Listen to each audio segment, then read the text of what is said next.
ಚಿಂದಿ ಉಡಾಯಿಸೋ ಖಾರ ಬಣ್ಣ ರುಚಿಯನ್ನು ನೀಡುತ್ತದೆ. ಮೆಣಸಿನ ಪುಡಿ ಚಿಂದಿ ಉಡಾಯಿಸೋ ಖಾರ ಬಣ್ಣ ರುಚಿ.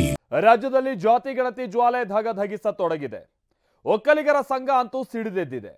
ಈ ವರದಿ ಜಾರಿಯಾದ್ರೆ ಸರ್ಕಾರವೇ ಬಿದ್ದು ಹೋಗುತ್ತೆ ಅಂತ ಎಚ್ಚರಿಕೆಯನ್ನ ಕೂಡ ಕೊಟ್ಟಿದೆ. ಅಷ್ಟೇ ಅಲ್ಲ, ನಮ್ಮ ಸಮುದಾಯದ ಪ್ರತ್ಯೇಕ ಸಮೀಕ್ಷೆ ಮಾಡ್ತೀವಿ ಎಂದಿರುವ ಸಂಘ ಲಿಂಗಾಯತರ ಜೊತೆಗೂಡಿ ಹೋರಾಟಕ್ಕೂ ಕರೆ ಕೊಟ್ಟಿದೆ.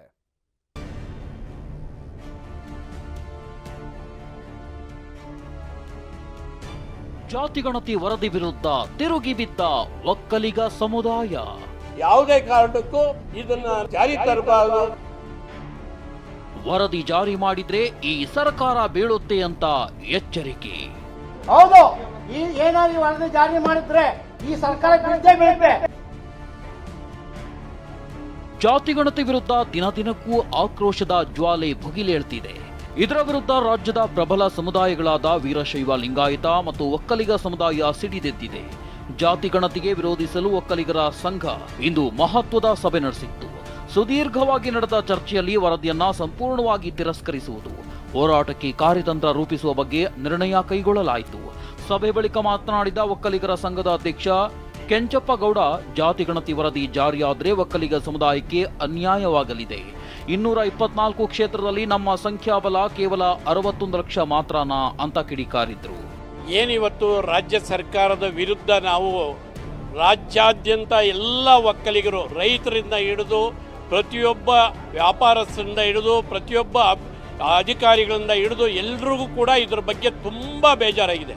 ಯಾಕೆಂದರೆ ಇಷ್ಟು ತಪ್ಪು ಮಾಡಿ ನಮ್ಮ ಜನಾಂಗವನ್ನು ಕಡಿಮೆ ಜನಸಂಖ್ಯೆ ಇದೆ ಅಂತೇಳಿ ತೋರಿಸ್ತಾ ಇದ್ದಾರಲ್ಲ, ಇದಕ್ಕೆ ನಾವು ಯಾರೂ ಸಹಿಸಕ್ಕಾಗಲ್ಲ. ಜನಾಂಗ, ಒಕ್ಕಲಿಗರ ಸಂಘದ ಜನಾಂಗ ಒಂದು 61 ಲಕ್ಷ ಜನ ತೋರಿಸ್ತಾ ಇದೆ. ಇದು ನಿಜಕ್ಕೂ ಕೂಡ ನಮಗೆ ಮಾಡ್ತಾ ಇರ್ತಕ್ಕಂಥ ಅನ್ಯಾಯ ಅಂತ ಹೇಳಿದ್ರೆ ತಪ್ಪಾಗಲಾರದು. ಕೇವಲ 224 MLA ಕ್ಷೇತ್ರಗಳಲ್ಲಿ ಇರ್ತಕ್ಕಂಥದ್ದು ಕೇವಲ 61 ಲಕ್ಷನ. ಒಂದೊಂದು ತಾಲೂಕುಗಳಲ್ಲೂ ಕೂಡ 60,000 ಜನಕ್ಕಿಂತ ಹೆಚ್ಚಿಗೆ 1 ಲಕ್ಷ 1.25 ಲಕ್ಷ ಇರ್ತಕ್ಕಂಥ ಒಂದು ಜನಾಂಗ ಇದು. ಇಂತಹ ಒಂದು ಜನಾಂಗವನ್ನು ಇವತ್ತು 6ನೇ ಸ್ಥಾನಕ್ಕೆ ಇವತ್ತು ಕಳಿಸ್ಬೇಕು ಅಂತಂದರೆ ಇದರಲ್ಲಿ ದೊಡ್ಡ ಒಂದು ಮೋಸನೇ ನಡೀತಾ ಇದೆ. ಯಾವುದೇ ಕಾರಣಕ್ಕೂ ಇದನ್ನು ನಾವು ಮಾಡಬಾರ್ದು, ಈ ಒಂದು ಜಾರಿ ತರಬಾರ್ದು, ಮತ್ತೆ ಹೊಸದಾಗಿ ಮಾಡಿ ಅಂತ ಈ ಒಂದು ಸಂದರ್ಭದಲ್ಲಿ ಹೇಳಿ ಹೊಸದಾಗಿ ಸಮೀಕ್ಷೆ ಮಾಡಬೇಕು ಅಂತ ಆಗ್ರಹಿಸಿರುವ ಒಕ್ಕಲಿಗರ ಸಂಘ ಸ್ವಾಮೀಜಿಗಳ ನೇತೃತ್ವದಲ್ಲಿ ಹೋರಾಟ ಮಾಡ್ತೀವಿ. ಸಭೆ ಯಾವಾಗ ಮಾಡಬೇಕು, ಎಲ್ಲಿ ಮಾಡಬೇಕು ಅಂತ ನಮ್ಮ ನಿರ್ಮಲಾನಂದ ಸ್ವಾಮೀಜಿ, ನಂಜಾವಧೂತ ಸ್ವಾಮೀಜಿ, ಚಂದ್ರಶೇಖರನಾಥ್ ಸ್ವಾಮೀಜಿ ಹೇಳ್ತಾರೆ ಅಂತ ತಿಳಿಸಿದ್ದಾರೆ. ನಮ್ಮ ಪೂಜ್ಯ ಗುರುಗಳು ನಿರ್ಮಲಾನಂದ ಸ್ವಾಮೀಜಿಯವರು ಮತ್ತೆ ನಂಜಾವಧೂತ ಸ್ವಾಮೀಜಿಗಳು ಮತ್ತೆ ನಮ್ಮ ಕೆಂಗೇರಿ ಸ್ವಾಮಿಗಳು ಎಲ್ಲರೂ ಸೇರಿಸಿ ಒಂದು ಸಭೆ ಮಾಡಬೇಕು. ಇಷ್ಟರಲ್ಲೇ ಮಾಡಿ ನಾಳೆನೋ ನಾಡಿದ್ದು ನಾವು ತೀರ್ಮಾನ ತಗೊಳ್ತೀವಿ. ಮಾಡಿ ಒಂದು ದೊಡ್ಡ ಹೋರಾಟ ಮಾಡಬೇಕು ಅಂತೇಳಿ ಈಗಾಗಲೇ ನಮ್ಮ ಕಾರ್ಯಕಾರಿ ಸಮಿತಿ ಎಲ್ಲ ನಿರ್ದೇಶಕರು ನಮಗೆ ಸಲಹೆ ಕೊಟ್ಟಿದ್ದಾರೆ. ಈ ಸರ್ಕಾರದಲ್ಲಿ ನಮ್ಮ ಏನು ಶಾಸಕರು ಮತ್ತೆ ನಮ್ಮ ಮಂತ್ರಿಗಳು ಯಾರ್ಯಾರಿದ್ದಾರೋ ಅವರು ಕೂಡ ಇದಕ್ಕೆ ಹೋರಾಟ ಮಾಡಬೇಕು. ಯಾಕೆ ಹೋರಾಟ ಮಾಡಬಾರ್ದು?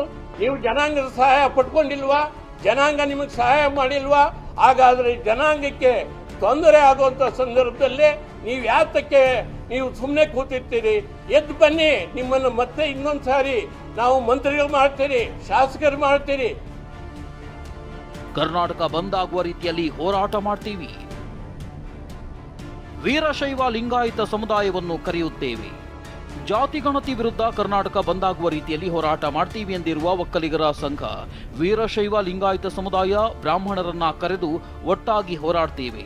ಎಷ್ಟೇ ಖರ್ಚಾದರೂ ಸರಿ, ಒಕ್ಕಲಿಗರ ಜನಸಂಖ್ಯೆ ಬಗ್ಗೆ ಪ್ರತ್ಯೇಕ ಸಮೀಕ್ಷೆ ಮಾಡ್ತೇವೆ, ಸಾಫ್ಟ್ವೇರ್ ರೆಡಿ ಮಾಡ್ತೀವಿ ಎಂದಿದ್ದಾರೆ. ಈ ಒಂದು ಇದನ್ನ ಜಾರಿಗೆ ತರೋದೇ ಆದರೆ ನಮ್ಮ ಜನಾಂಗ, ಲಿಂಗಾಯತರ ಜನಾಂಗ, ವೀರಶೈವರು ಮತ್ತೆ ಎಲ್ಲ ಯಾರ್ಯಾವ ಜನಾಂಗಕ್ಕೆ ಅನ್ಯಾಯ ಆಗಿದೆಯೋ ಎಲ್ಲ ಜನಾಂಗದವರು ಈಗಾಗಲೇ ನಮ್ಮನ್ನ ಏನು ಒಂದು ಫೋನ್ ಕರೆಯಲ್ಲಿ ಮಾತನಾಡಿಕೊಂಡು ನಾವೆಲ್ಲ ಒಂದಾಗಬೇಕು, ನಾವೆಲ್ಲ ಹೋರಾಟ ಮಾಡಬೇಕು. ಇಡೀ ಕರ್ನಾಟಕನೇ ನಾವು ಒಂದು ಬಂದ್ ಮಾಡೋ ರೀತಿಯಲ್ಲಿ ಹೋರಾಟ ಮಾಡಿ ನಮ್ಮ ಏನು ಸ್ಟ್ರೆಂತ್ ಅಂತ ನಾವು ತೋರಿಸ್ಬೇಕು. ನಾವು ಕೂಡ ಅದನ್ನ ಈಗಾಗಲೇ ನಾವು ಚರ್ಚೆ ಮಾಡಿದ್ರಿ. ನಾವು ಅದೇ ರೀತಿ ಒಂದು ಸಮೀಕ್ಷೆ ಮಾಡಿಸಿ ನಮ್ದು ಏನು ಅಂತ ನಾವು ಒಂದು ಸಾಫ್ಟ್ವೇರ್ ಕೂಡ ಈಗಾಗಲೇ ನಾವು ಇಟ್ಕೊಂಡಿದ್ದೀರಿ. ಇವ್ರು ಕೂಡಲೇ ಕಲಿಸಿದ್ರೆ ನಾವೇ ಮಾಡ್ಕೊಳ್ತೀವಿ ನಮ್ದು ಎಷ್ಟು ಜನಸಂಖ್ಯೆ ಇದೆ ಏನು ಅಂತ. ಒಕ್ಕಲಿಗರ ಸಂಘದ ನಿರ್ದೇಶಕ ನೆಲ್ಲಿಗೇರೆ ಬಾಬು, ಜಾತಿ ಗಣತಿ ವರದಿ ಜಾರಿಯಾದರೆ ರಾಜ್ಯ ಕಾಂಗ್ರೆಸ್ ಸರ್ಕಾರ ಬಿದ್ದೇ ಬೀಳುತ್ತೆ ಎಂದು ಎಚ್ಚರಿಕೆ ನೀಡಿದ್ದಾರೆ. ನಮ್ಮ ಜನಾಂಗ ಅದೇ ಹೇಳೋದು, ನಮ್ಮ ಜನಾಂಗ ಸರ್ವರಿಗೂ ಸಮಪಾಲು ಸಮಬಾಳು ಅಂತ ಆಗ್ತಿದ್ವಲ್ಲ, ಅದನ್ನೇ ವೀಕ್ನೆಸ್ ಮಾಡ್ಕೊಂಡಿದ್ದಾರೆ. ಆದ್ರೆ ಈ ಜನಾಂಗ ಎದ್ದು ನಿಂತಾಗ ಸರ್ಕಾರ ಉಳಿಸೋಂತ ಉದಾಹರಣೆಗಳಿದೆ. ಆ ಕೆಲಸ ಈಗ ಸಂಘ ಮಾಡ್ತದೆ ಮುಂದೆ. ಹೀಗೆ ಶಿವಕುಮಾರ್ಗಲ್ಲ, ಈ ಸಂಘ ಏನು ಈ ಸರ್ಕಾರ ಮುಖ್ಯಮಂತ್ರಿಗೆ ಕೊಡ್ತ ಸಂದೇಶ. ಹೌದು, ಏನಾದ್ರು ವರದಿ ಜಾರಿ ಮಾಡಿದ್ರೆ ಈ ಸರ್ಕಾರ ಬಿದ್ದೇ ಬೀಳುತ್ತೆ. ಯಾವುದೇ ಕಾರಣಕ್ಕೆ ಈ ಸರ್ಕಾರ ಉಳಿಯಲ್ಲ. ಒಟ್ಟಾರೆ ಜಾತಿ ಗಣತಿ ವಿರುದ್ಧ ಒಕ್ಕಲಿಗರ ಸಂಘ ರಣಕಹಳೆಯನ್ನೇ ಮೊಳಗಿಸಿದೆ. ಲಿಂಗಾಯತರ ಜೊತೆಗೂಡಿ ಹೋರಾಟ ಮಾಡ್ತೀವಿ ಎಂದಿರೋದು ಬೆಂಕಿ ಬಿರುಗಾಳಿ ಒಟ್ಟಾಗಿ ಸೇರಿದಂತೆ ಆಗಿದೆ. ಏಪ್ರಿಲ್ 17ರಂದು ನಡೆಯೋ ಸಂಪುಟ ಸಭೆಯಲ್ಲಿ ಸರ್ಕಾರ ಯಾವ ನಿರ್ಣಯ ಕೈಗೊಳ್ಳುತ್ತೋ ಅದರ ಮೇಲೆ ಹೋರಾಟದ ದಿಕ್ಕು ದೆಸೆ ಬದಲಾಗಲಿದೆ. Bureau report, TV9. ಇನ್ನು ಕಾಂಗ್ರೆಸ್ನ ಒಕ್ಕಲಿಗ ಶಾಸಕರ ಜೊತೆಗೆ ಡಿಕೆ ಶಿವಕುಮಾರ್ ಇವತ್ತೊಂದು ಮೀಟಿಂಗ್ ಅನ್ನ ನಡೆಸ್ತಾ ಇದ್ದಾರೆ. ಕೆಲವೇ ಹೊತ್ತಿನಲ್ಲಿ ಡಿಕೆ ಶಿವಕುಮಾರ್ ಅವರ ನೇತೃತ್ವದಲ್ಲಿ ನಡೆಯಲಿರುವಂತಹ ಸಭೆ, ಡಿಕೆ ಶಿವಕುಮಾರ್ ಅವರ ಸರ್ಕಾರಿ ನಿವಾಸದಲ್ಲಿ ನಡೆಯಲಿರುವಂತಹ ಸಭೆ. ಈಗ ಆಲ್ರೆಡಿ ರಾಜ್ಯ ಒಕ್ಕಲಿಗರ ಸಂಘ ಇದಕ್ಕೆ ಸಂಬಂಧಪಟ್ಟಂಗೆ ಸಭೆ ಸೇರಿ ತನ್ನ ಶಾಸಕರುಗಳಿಗೆ, ಯಾರು ಸಚಿವರುಗಳಿದ್ದಾರೆ ಅವರಿಗೆಲ್ಲ ಒಂದು ಸ್ಪಷ್ಟ ಸಂದೇಶವನ್ನ ಕೊಟ್ಟಿದೆ. ಕೂಡಲೇ ಇದ್ರ ಬಗ್ಗೆ ನೀವು ಎಲ್ಲ ಹೋರಾಡೋಕೆ ಸಿದ್ಧ ಆಗಿ ಅಂತ. ಈಗ ಡಿಕೆ ಶಿವಕುಮಾರ್ ಸಮುದಾಯದ ಸಚಿವರು ಶಾಸಕರ ಅಭಿಪ್ರಾಯವನ್ನ ಸಂಗ್ರಹಿಸೋರಿದ್ದಾರೆ. ನಾನು ಒಬ್ಬ ಈ ಸಮಾಜದ ಒಬ್ಬ ಪ್ರತಿನಿಧಿಯಾಗಿ ನಾನು ಕ್ಯಾಬಿನೆಟ್ನಲ್ಲಿ ಏನು ನನ್ನ ವಿಚಾರ ಮಂಡನೆ ಮಾಡಬೇಕು, ಏನು ಸಲಹೆ ಕೊಡಬೇಕು ಅಂತೇಳಿ ನಾನು ಹೇಳಬೇಕಲ್ಲ. ಸೊ ಏಕಾಏಕಿ ನಾನೇನು ಸರ್ವಜ್ಞ ಏನಲ್ಲ, ಇಲ್ಲ ದೊಡ್ಡ ನಾನು ಪಂಡಿತನೂ ಅಲ್ಲ. ನಾನು ಒಬ್ಬ